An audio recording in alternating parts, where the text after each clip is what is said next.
Qual é a importância da investigação social de um candidato em um concurso público?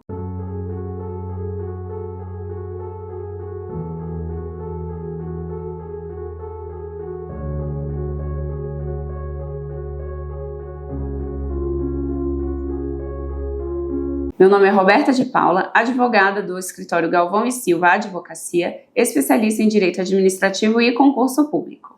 A etapa de investigação social de um concurso público costuma acontecer depois das provas objetivas e subjetivas.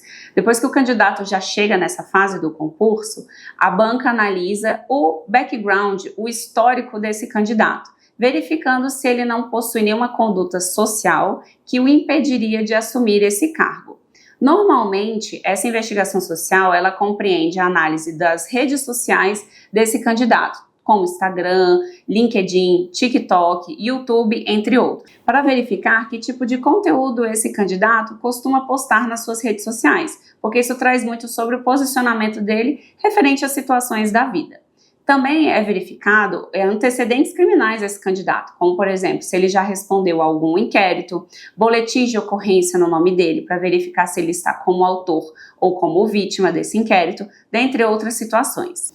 Como essa etapa de investigação social tem trazido repercussão ultimamente nas mídias, é importante que eu traga alguns esclarecimentos a respeito disso.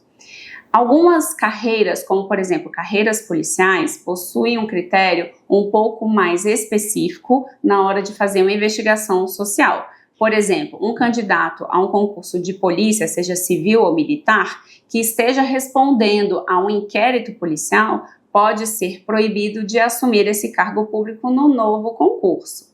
Por isso que a gente fala que tem que ter muito cuidado com a nossa postura como cidadãos. Isso porque vai ser levado em conta na hora de analisar a sua vida social e a sua vida pregressa. Algumas carreiras, como provas para juízes e promotores, fazem uma investigação muito mais a fundo da vida social desses candidatos. Existem alguns formulários que esses candidatos preenchem, colocando o seu nome completo, CPF, dos seus pais, irmãos, cônjuges e filhos, porque tudo isso é levado em consideração para ser pesquisado perante os órgãos onde temos registro, como Justiça Eleitoral, recebimentos do governo. O Ministério das Cidades, por exemplo, é um grande responsável pelo pagamento de auxílios, como aconteceu com o auxílio emergencial na época da pandemia do Covid-19. Então, um candidato que tenha solicitado indevidamente esse auxílio pode ter problemas na hora da investigação social da vida dele na etapa já final do seu concurso público. Por isso que é sempre analisada a nossa postura como cidadão, porque ao assumir um cargo público, nós temos que prestar um serviço público, tendo um nível de exigência maior perante a sociedade. Por isso a importância dessa investigação social, para que o Estado nomeie servidores que tenham uma conduta social escorreita para poder representar o Estado. Mas existem alguns casos onde indevidamente a banca acaba excluindo esse candidato da etapa que ele está concorrendo. Por exemplo, se você possui um boletim de ocorrência por conta de um simples acidente de trânsito, sem vítimas, mas na etapa da investigação social isso foi considerado como fator para te desqualificar do concurso, essa conduta da banca estaria errada. Então, por isso é muito importante saber qual é a justificativa da banca para que o advogado analise o caso para poder mostrar para o juiz, no caso de uma medida liminar, para manter esse candidato no concurso. Você também deve ter a sua declaração de imposto de renda pessoa física de acordo com os recebimentos que você possui.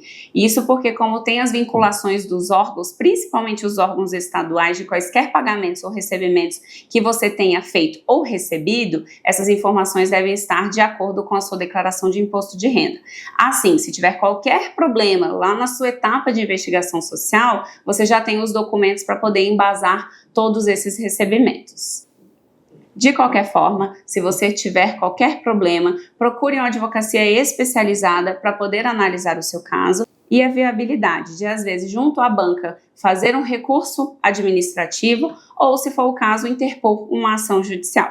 Meu nome é Roberta de Paula, advogada do escritório Galvão e Silva Advocacia, especialista em Direito Administrativo e Concurso Público.